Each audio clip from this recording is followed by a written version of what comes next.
Hello दोस्तों, welcome to my YouTube channel exam hacker. देखिए, मैंने फर्स्ट यूनिट आपको करा दी थी इंट्रोडक्शन टू रिसर्च। आज मैं आपको कराऊंगा फिलोसफी ऑफ रिसर्च।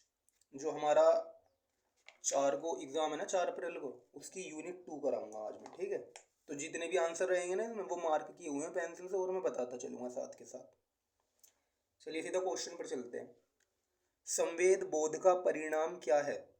तो संवेद बोध का परिणाम है हमारा क्या? ज्ञान। तो इसका आंसर हो जाएगा क्या? ज्ञान। शोध को प्रभावित करने वाले दो सिद्धांत थे, वो कौन से थे? अनुभववाद और बुद्धिवाद। ज्ञान मीमांसा पर शास्त्रीय प्रारूप का प्रभाव रहा, कौन से काल में? पुनर्जागरण काल में। अब इसका बताइए, ज्ञान मीमांसा का संबंध किस चीज से है? ज्ञान मीमांसा का संबंध स्रोत से भी है, ज्ञान की प्रकृति से भी है और क्षेत्र से भी है। तो इसमें क्या आंसर हो जाएगा? इन सभी से। नेक्स्ट क्वेश्चन है, तार्किक चिंतन की नींव किसने रखी? तो तार्किक चिंतन की जो नींव रखी वो रखी थी ग्रीक दार्शनिकों ने। ग्रीक दार्शनिकों ने। किसने? ग्रीक दार्शनिकों ने। अब क्वेश्चन है, तार्किक चिंतन की नींव रखने वाले प्रमुख दार्शनिक हैं? कौन है? पाइथागोरस भी हैं, प्लेटो भी हैं और अरस्तु भी हैं। यानी कि तार्किक चिंतन की नींव रखने वाले प्रमुख दार्शनिक ये तीनों हैं। तो इसमें क्या आ जाएगा? ये सभी। और भी होंगे लेकिन ऑप्शन में ये 3 अवेलेबल थे, इसलिए तीनों ही हमारे आंसर होंगे। प्रमुख बुद्धिवादी हैं, तो प्रमुख बुद्धिवादी कौन है बताइए? डेस्कोर्ट भी और स्पिनोजा भी और लेबनिज, ये प्रमुख बुद्धिवादी हैं तीनों। तो इसमें आंसर हमारा हो जाएगा ये सभी। नेक्स्ट क्वेश्चन है, रेखा गणित की खोज में किसका योगदान माना जाता है? तो रेखा गणित की जो खोज है ना, उसमें किसका योगदान माना जाता है? डेस्कॉर्ट का। तो आंसर हमारा क्या होगा? Option A. अब बताइए, बीजगणित रेखा गणित में कोऑर्डिनेट सिस्टम को कौन सामने लाया? क्वेश्चन नंबर 9 पर आ रहे हैं। बीजगणित रेखा गणित में कोऑर्डिनेट सिस्टम को कौन सामने लाया? कौन लाया सामने? डेस्कॉर्ट। और रेखा गणित में की खोज में भी किसका योगदान है? डेस्कॉर्ट का, ये याद रखना। क्रिटिक ऑफ प्योर रीजन किसकी रचना है? तो क्रिटिक ऑफ प्योर रीजन किसकी रचना है? कांट की। ईश्वर के अस्तित्व को सिद्ध करने का दावा किसने किया था? डेस्कॉर्ट ने।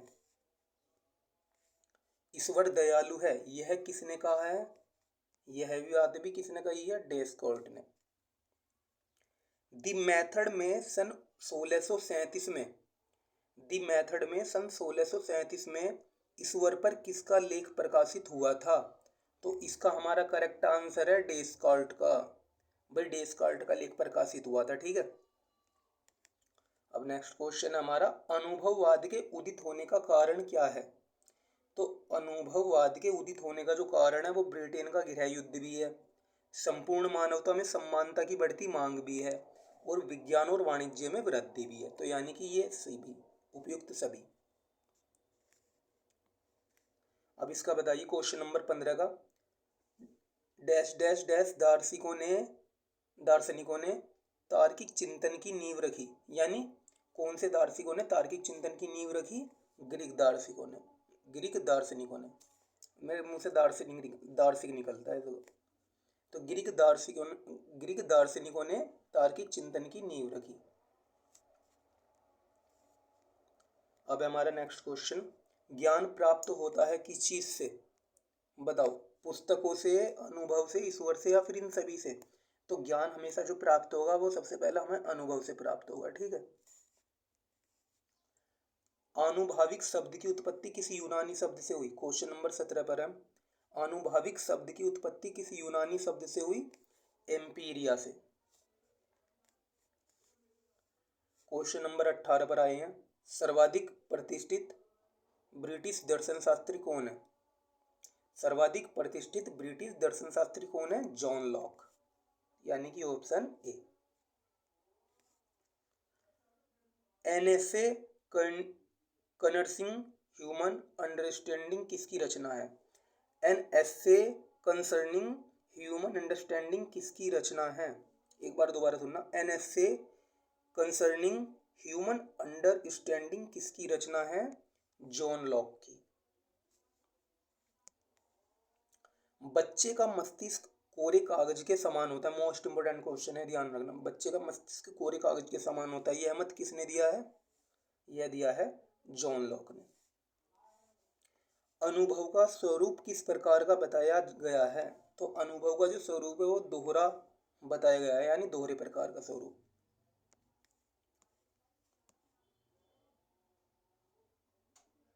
इक्कीस पर आ गए ना?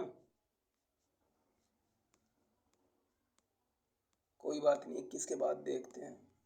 स्लाइड गलत लग गई, कोई बात नहीं। 22वें पर आ गए अब, ठीक है। लोक के अनुसार विशेषताएं दो प्रकार की होती हैं।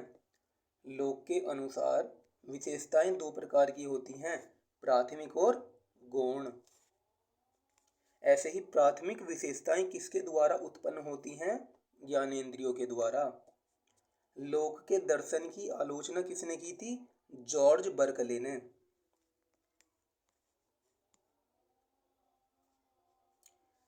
ट्रीटाइजेस concerning the principle of human knowledge किसकी रचना है? ये रचना है जॉर्ज बर्कले की। आदर्शवाद को परिष्कृत किया किसने? आदर्शवाद को परिष्कृत किसने किया? कांट ने। तो इसका आंसर क्या जाएगा? Option A. आदर्शवाद की तुलना की जा सकती है किस चीज से? यथार्थवाद से। तर्क के उपयोग से विश्व को समझाया जा सकता है, यह मान्यता है किसकी? तर्क के उपयोग से विश्व को समझा जा सकता है, यह मान्यता किसकी है? बुद्धिजीवियों की। कांट ने स्पष्ट किया है किस चीज को? चिंतन प्रक्रिया को। कांट ने स्पष्ट किया है किस चीज को? चिंतन प्रक्रिया को। डिंग और सिच यानी इसका मतलब है स्वयं चीज ही, शब्दों का प्रयोग किसने किया? कांट ने। किसने? कांट ने। भाई जितने मॉडल पेपर ना लिए हो ना, ये वीडियो वगैरह देख लेना, ठीक है। इसमें पूरा जितनी भी यूनिट टू यूनिट में करा दूंगा। वर्तमान सामाजिक विज्ञान की नींव डाली किसने? वर्तमान सामाजिक विज्ञान की नींव किसने डाली? विज्ञान ने, गणित ने, भाषा ने, संस्कृत ने। तो इसका करेक्ट आंसर होगा विज्ञान ने। प्रत्यक्षवाद की विवेचना की किसने? प्रत्यक्षवाद की विवेचना किसने की? पोपर ने, यानी पोपर ने। निम्नलिखित में से किस विचारक ने राजनीति को मनोविज्ञान पर तथा मनोविज्ञान, भौतिकी एवं रेखागणित पर आधारित किया था? तो इसका करेक्ट आंसर क्या होगा हमारा? हॉब्स, यानी कि ऑप्शन सी। निम्नलिखित में से एक कथन सही है, तो कौन सा आंसर है इसका? ऑप्शन सी, यानी समाजशास्त्र एक विशिष्ट तथा राजनीति विज्ञान एक सामान्य सामाजिक विज्ञान है। यह कथन क्या है? सही नहीं है, ठीक है। निम्नलिखित में से एक कथन सही नहीं है, तो वो कौन सा है? ऑप्शन सी।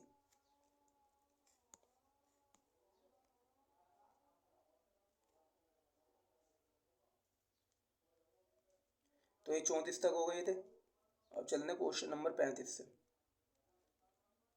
ये रहा क्वेश्चन नंबर 35। निम्नलिखित में से वह विचारक जिसने राजनीति को दर्शन के अनुसार समझने का प्रयास किया था, तो वह कौन थे? प्लेटो। निम्नलिखित में से किसने राजनीति को धर्म पर आधारित बताया था? तो वो कौन थे? आइंस्टाइन। ऐतिहासिक उपागम, ऐतिहासिक उपागम है क्या है? वर्णनात्मक है या निगमनात्मक है? क्वेश्चन नंबर 37 पर हम, ठीक है, दोबारा सुन लो।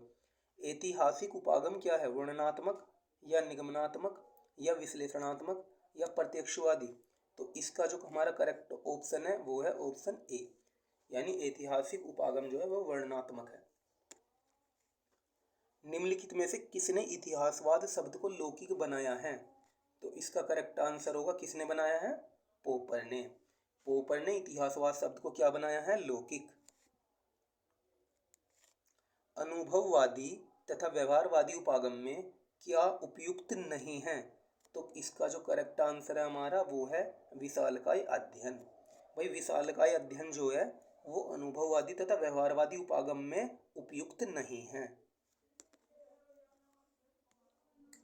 क्वेश्चन नंबर 40 पर चलते हैं। निम्नलिखित में से एक विचारधारा के अंत का समर्थक नहीं है।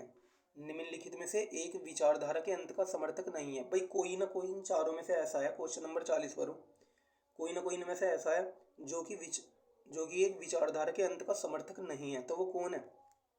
इसका आंसर है करेक्ट सी राइट मिल्स। अब क्वेश्चन नंबर 41 पर आ गए हम। इतिहास के अंत विवाद के समर्थकों में निम्नलिखित प्रमुख थे। इतिहास के अंत विवाद के समर्थकों में निम्नलिखित प्रमुख थे, कौन थे? रूढ़िवादी। तो इसका जो करेक्ट आंसर हो जाएगा हमारा हो जाएगा रूढ़िवादी। निम्नलिखित रचना स्किनर ने लिखी थी। भाई कौन सी रचना इसमें स्किनर ने लिखी थी? Liberty before liberalism. ठीक है, इसका आंसर क्या आ जाएगा? लिबर्टी बिफोर लिबरलिज्म, यानी कि ऑप्शन बी। फ्यूकुयामा अपने इतिहास के अंत धारणा में निम्नलिखित में से प्रभावित हुआ था। फ्यूकुयामा अपने इतिहास के अंत धारणा में निम्नलिखित से प्रभावित हुआ था। किस चीज से? मतलब किससे वो हुआ था प्रभावित? हीगल से। भाई फ्यूकुयामा अपने इतिहास के अंत धारणा में निम्नलिखित में से किन से प्रभावित हुआ था? हीगल से। हीगल चीज नहीं है, व्यक्ति है। ठीक है। पॉलिटिकल मैन रचना का लेखक कौन था? भाई डेनियल बेल नहीं थे, रेमंड आरो नहीं थे, गोलब्रैथ नहीं थे। तो इसमें से क्या हो जाएगा? इनमें से कोई भी नहीं।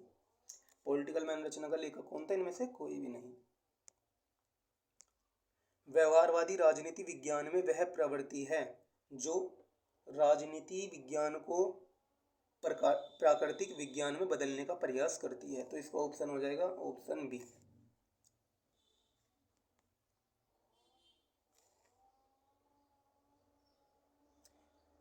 कौन सी दर्शन शास्त्र की वह शाखा है? क्वेश्चन नंबर 46 पर है। कौन सी दर्शन शास्त्र की, यहाँ पर ना कौन सी या फिर क्या आएगा, ठीक है ना, डैश की जगह पर जिस तरह का क्वेश्चन होगा। तो कौन सी दर्शन शास्त्र की वह शाखा है जो समस्त प्रकार की वास्तविकताओं के मूल स्वरूप को, चाहे वह स्वरूप दृश्य हो अथवा अदृश्य, समझने का प्रयास करता है? बताइए। तत्व विज्ञान। तो इसका आंसर हमारा करेक्ट तत्व विज्ञान। Question number 47। अनुभववाद की मान्यता की गणना निम्नलिखित में से किसके आधार पर की जा सकती है? तो इसका हमारा करेक्ट आंसर हो जाएगा ऑप्शन बी, यानी अनुभववाद की मान्यता की गणना किसके आधार पर कर सकते हैं? समस्त ज्ञान की उत्पत्ति संवेदी अनुभव से ही होती है, इस आधार पर। तो क्वेश्चन नंबर कितने हो गए हमारे? 47 कंप्लीट हो गया। 47 के बाद हाँ, इसमें 49 क्वेश्चन थे टोटली। अब ये लास्ट 2 क्वेश्चन बचे हैं। ठीक है,